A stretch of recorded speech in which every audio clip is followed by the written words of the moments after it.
Hi, ನಮಸ್ಕಾರ ಎಲ್ರಿಗೂ. ಇವತ್ತು ನಮ್ಮ ಶಾಪಲ್ಲಿ ಡೋರಿ ಮಾಡೋದು ಹೇಗೆ ಅಂತ ತೋರಿಸ್ಕೊಡ್ತಾ ಇದ್ದೀವಿ.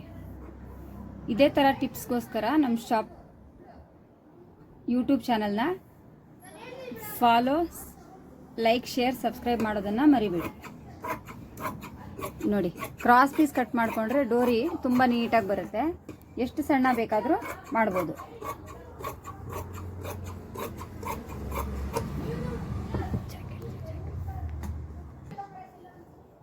ಇದು ನಮ್ಮ ಸ್ಟೂಡೆಂಟ್ ಸ್ಟಿಚ್ ಮಾಡಿದ್ದು. ಇದಕ್ಕೆ ನಾವು ಒಂದು ಡೋರಿ ಅಟ್ಯಾಚ್ ಮಾಡೋದನ್ನು ಹೇಳ್ಕೊಡ್ತೀವಿ. ಡೋರಿ ಮಾಡುವಾಗ ಯಾವಾಗಲೂ ಸ್ಟ್ರೈಟ್ ಪೀಸು, ಅಗಡ ಪೀಸು ಎಲ್ಲ ತೊಗೋಬಾರ್ದು. ನೋಡಿ, ಕ್ರಾಸ್ ಪೀಸ್ ತೊಗೊಂಡ್ರೆ ಡೋರಿ ನೀಟಾಗಿ ಬರುತ್ತೆ. ಇವತ್ತು ಡೋರಿ ಮಾಡೋದನ್ನು ಹೇಳ್ಕೊಡ್ತಾ ಇದ್ದೀವಿ. ಸ್ಟಾರ್ಟಿಂಗ್ ರಫ್ ಹಾಕ್ಕೊಳ್ಳಿ.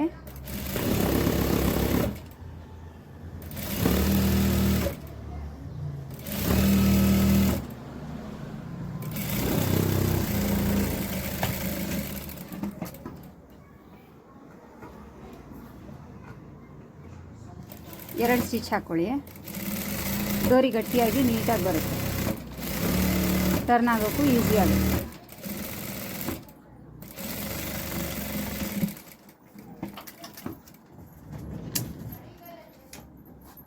ನೋಡಿ, ಈ ಥರ ಸಣ್ಣದಾಗಿ ಎಡ್ಜಸ್ನ ಕಟ್ ಮಾಡ್ಕೊಳ್ಳಿ.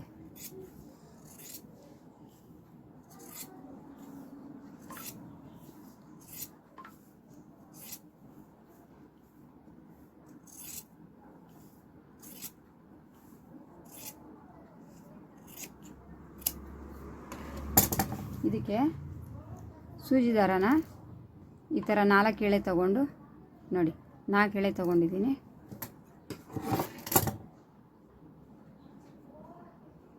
ಟೈಟಾಗಿ ಗಂಟು ಹಾಕ್ಕೊಳ್ಳಿ.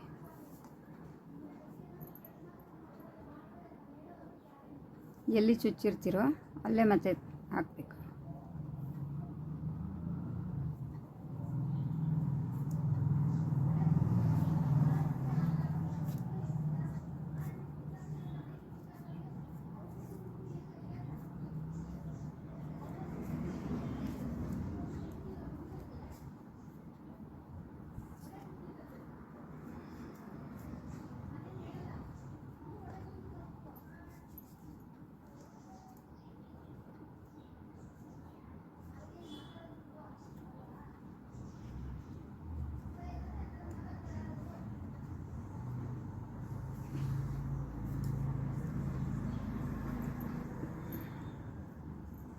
बोला ना, नहीं घूमेगा. ನೋಡಿ, ಈ ಥರ ನಿಧಾನಕ್ಕೆ ಉಲ್ಟಾ ಮಾಡ್ಕೋಬೇಕು.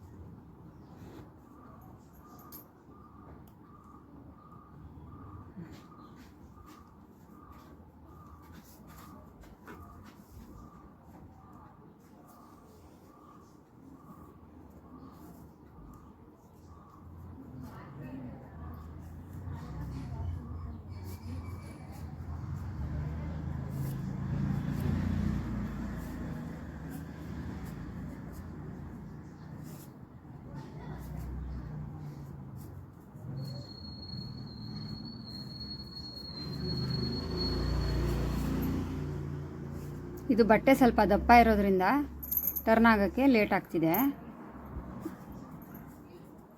ನಾರ್ಮಲ್ ಬಟ್ಟೆ, ಕಾಟನ್ ಸಿಲ್ಕು, ರಾ ಸಿಲ್ಕು, ಕ್ರೇಪಲ್ಲಿ, ಸ್ಯಾಟಿನಲ್ಲೆಲ್ಲ ಡೋರಿ ತುಂಬ ಚೆನ್ನಾಗಿ ಬರುತ್ತೆ. ಇದು ಜೀನ್ಸ್ ಮೆಟೀರಿಯಲ್ಲು, ಅದಕ್ಕೆ ನಿಮಗೆ ಸ್ವಲ್ಪ ಟರ್ನ್ ಆಗೋದು ಲೇಟ್ ಆಗ್ತಿದೆ. ನೋಡಿ, ಟರ್ನ್ ಆಯಿತು.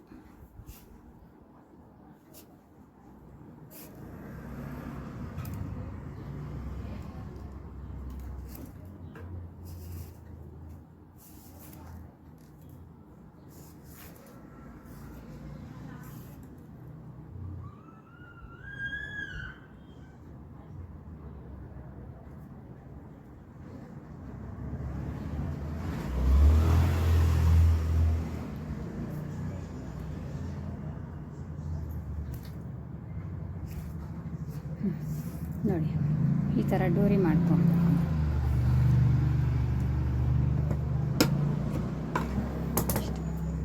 ನೋಡಿದ್ರಲ್ಲ ಈ ಥರ ಡೋರಿ. ಇನ್ನು ಸ್ಟಿಚಿಂಗ್ ಟಿಪ್ಸ್ ಎಲ್ಲ ಬೇಕಾಗಿರೋರು ನಮ್ಮ ಚಾನಲ್ಗೆ ಕಮೆಂಟ್ ಮಾಡಿ. ನಿಮಗೆ ಯಾವ ಥರ ಸ್ಟಿಚಿಂಗ್ ಬೇಕು ಅಂತ ಕಮೆಂಟ್ ಸೆಕ್ಷನಲ್ಲಿ ಕಮೆಂಟ್ ಮಾಡಿದ್ರೆ ಆ ಥರ ನಾವು ನಮ್ಮ ವಿಡಿಯೋಗಳಲ್ಲಿ ಮುಂದಿನ ದಿನಗಳಲ್ಲಿ ಹೇಳ್ಕೊಡೋಕ್ಕೆ ಟ್ರೈ ಮಾಡ್ತೀವಿ.